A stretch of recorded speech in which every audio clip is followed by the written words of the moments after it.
Hello YouTube, this is DVD Review Studios here, and today I'm going to be doing a review on the complete 21st season of South Park on DVD, which this season is actually quite a surprising one compared to the previous. The 20th season, if you've seen my review, I had quite a heavy amount of criticism for, whereas with this season, this felt like a huge step in the right direction. It somewhat abandoned the serialized format of storyline, and that was definitely to the benefit of the episodes, with a degree of resets towards the end of each one. The only minor sort of story threads that really remained linear were the Cartman and Heidi relationship, which I didn't really care for, but there were some quite cruel and humorous jokes pulled from that, especially in the latter stages of this season. And we also have, which I thought was quite interesting as well, actually, the Tweek and Craig relationship, sort of making those characters into the token gay couple of the series, which is kind of unique. And then, of course, we have Mr. Garrison as Donald Trump, which has continued on and on and on, and is somewhat, at the time of recording this video, unresolved, but I'm looking forward to seeing in Season 24 after the pandemic special, where that storyline will be heading. But anyway, as ever, this is another 2-disc set featuring 10 episodes, and this season aired back in 2017. This particular DVD release is actually the American Region 1 DVD set. I believe back when this was originally released, there wasn't a date on the Region 2 version, so I pre-ordered this over the American Amazon, and it equated to roughly about the amount anyway that it would have cost over here in the UK to get hold of this. There's the spine, complete 21st season of South Park, and then the back cover there, some very creepy imagery of the four main boys in some very bizarre animal masks. I love that one of Stan's in particular. Brief summary of the season, if you wish to pause and read that over, you are welcome to do so. And then as far as bonus features goes, we just have the standard mini audio commentaries on each episode by Trey Parker and Matt Stone, and your runtime, you're looking at 223 minutes there approximately. And so removing the outer sleeve, we have the chaos that unfolds this season, basically mashing together the last couple of episodes where Canada gets nuked. There's the other side there, an image from the Moss Piglets episode, which was a personal favourite. A couple of more images there from the Hummels episode and the Columbus Day special. And there's the 2 discs where we have artwork from the White People Renovating Houses episode, and then from the latter few episodes there of PC Principal and Vice Principal Strong Woman, a new character, being caught having relations, I'll put it politely. So without further ado, let us go through the episodes individually and critique them as we go. Going through the episodes, first up we have White People Renovating Houses, which I found to be overall quite a weak opening episode to a season. The ideas are there, and there are a multitude of them sort of mashed together to a somewhat coherent degree, where we have Randy creating a parody of renovation TV shows, where he takes it upon himself to flip renovated homes for money. And with that in mind, the stereotyped redneck they took our job characters actually make a comeback, as they feel threatened by Randy using the Amazon Alexa as sort of a digital assistant. And so they feel threatened the digitalized world is going to start taking over and take their positions away from them. And so there's a bit of a role reversal where they actually take up the position of the Amazon Alexa, which was actually quite humorous. And then we have the reintroduction, I guess, of the Cartman-Heidi relationship, which kept going. And it just showed that Cartman was far more attached to Alexa than Heidi, which becomes a little bit more ironic as the season progresses. And so going into the episode Put It Down, this was arguably my favorite episode. Tweek is personally targeted by Mr. Garrison as Donald Trump over Twitter, where Tweek tries to do caring things for North Korea to not necessarily upset the balance, as though he's taking it all upon himself. And then this becomes mixed in with Garrison's online roasting of North Korea's leader Kim Jong-un, and it just begins to stress Tweek to an unbelievable extent, where he actually begins to have somewhat relationship issues with Craig, which I found quite humorous. Next up is Holiday Special, where Columbus Day, honouring Christopher Columbus, is cancelled, resulting in the loss of a day off of school. And the catalyst behind this is actually Randy Marsh making out that Columbus Day is now offensive, but he is actually guilty of celebrating it previously in an ironic twist.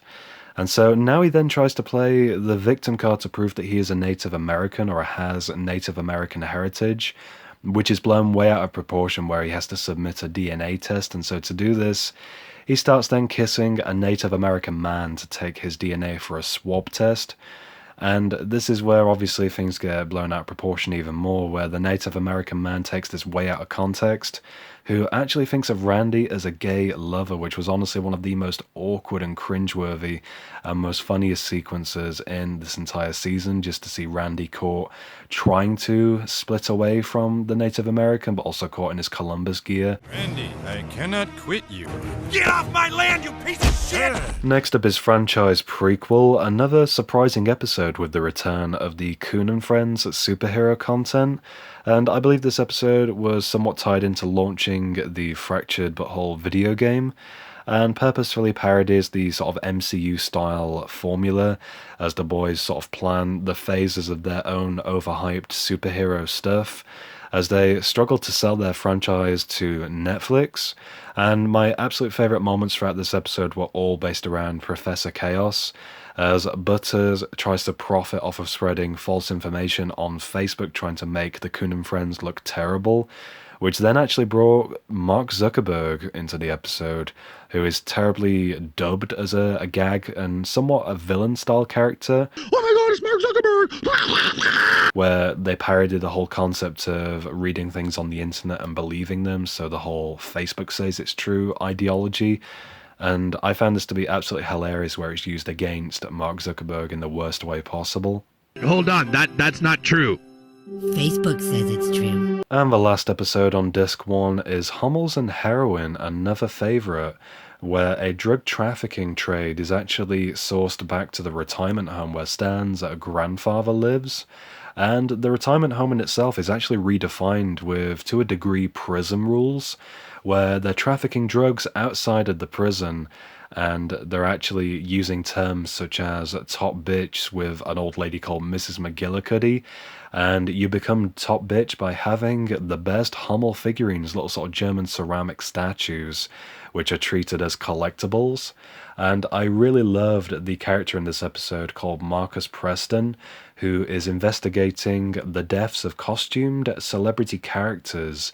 And this leads to the drug trafficking, where characters such as, which I found hilarious, Swiper as a costume character being involved. The demise of the Chuck E. Cheese mouse was absolutely hilarious.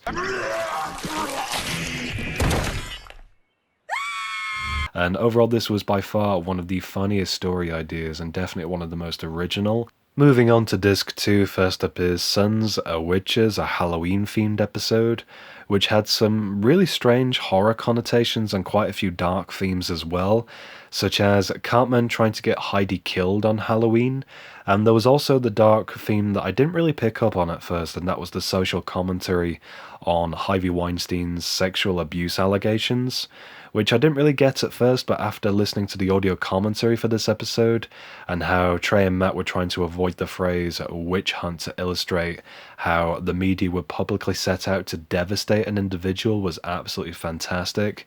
And it always goes to show that listening to the commentaries is a must, and definitely something that I'd recommend a second viewing on after listening to the commentary on this episode. Next up we have Doubling Down, which actually had some fairly humorous, dark-themed moments with the Cartman Heidi relationship, and it was a surprise to have some humorous moments relating to that particular storyline, as going beyond the suicide breakup stuff from the previous episodes, which, as you'll notice, I've not referenced up until this point. It was just something that I got incredibly bored of and found very tedious. But in this episode, Cartman actually tries to make Heidi more like him by pretending to go vegan with meatless KFCs and other somewhat alternatives, when it's actually the real thing, and I found those moments to be really cruel and absolutely hilarious. And then we also have another side story building along that realm with Kyle and Heidi actually getting together, and Cartman's anger once he finds out, and the way it's expressed in one of the funniest animation scenes in South Park, is absolutely fantastic, especially with the complete stigmatism against the Jewish people. And with the sequence used where we have some really cruel, bizarre imagery, such as a demonic Kyle emerging from the ocean holding a Jewish menorah like a trident, that was possibly one of the funniest scenes I've seen in South Park in the past few years. And then we also have a continuation with the President Garrison stuff, as the Fuck Them All to Death campaign carries on. Moss Piglets, another episode I actually appreciated a little bit more after listening to the audio commentary, with its focus on water bears, also known as Moss Piglets, as a science fair project is overseen by Jimmy and Timmy, where we have Nathan and Mimsy reintroduced once again, where they actually sabotage the project in the favour of Jimmy and Timmy. And this was overall fairly straightforward in its absurdity, as the NFL then invades the science fair to try and find new football fans in the form of Moss Piglets rather than people. And the last two episodes are somewhat interconnected. We have Super Hard PC-ness, a PC principal-based episode, as he falls for the new vice principal who is literally named Strong Woman, which illustrates an overly cautious removal of workplace relationships in the modern world in case of any sexual harassment allegations, which is quite an ironic satire. And we also see this with Mr. Mackey as well throughout the episode, which I thought was represented in a much funnier way. And then we also have a side plot bringing the return of Terrence and Philip, who inexplicably aged about 50 years between their last appearance and now. And then bringing back the Canada focus, we have Kyle's attempt to stop ridicule and violence spawning in Canada, which ironically results in Canada being completely bombed. And I also quite enjoyed the MAC reference, or Mothers Against Canada reference from the South Park movie, which is now an acronym for Millennials Against Canada. And the final episode, Splatty Tomato. This episode feels somewhat like a crossover between it or Stranger Things paying homage, as the kids report sightings of President Garrison around South Park, who is seeking approval or wanting to know how his approval ratings are doing, likely for his actions of nuking Canada being somewhat controversial, which makes him out to be a villain. And the way he's portrayed, it's a really strange similar scale to the likes of, say, Pennywise the Clown in the horror connotations that are used. And I also found his capture sequence at the end by Ike to be absolutely hilarious, and overall led to a decent enough conclusion. It wraps up the Cartman Heidi stuff in a fairly decent way, and for a finale, it was nothing special, but it carried over a few repeated gags, and was just overall okay at wrapping up this season. So that's going to do it for my review of South Park Season 21 on DVD. I hope you enjoyed. Overall, a fairly solid season, definitely a step up in quality compared to Season 20, and even though it did have some fairly hit or miss kind of moments, I did enjoy it for what it was, and episodes included on here such as Hummels and Heroin, Put It Down, the Moss Piglets episode, definitely some great memorable ones at that. And overall, the Halloween-themed episode, Sons of Witches, it proved that South Park really do still have a knack for doing decent enough Halloween episodes, which I hope to see more of in the near future, and overall was just a very enjoyable season.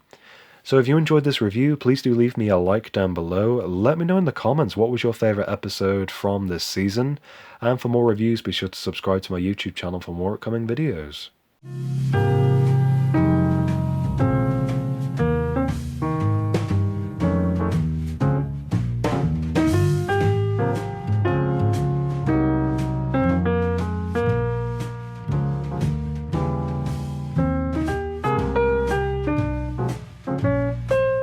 Are you threatening me?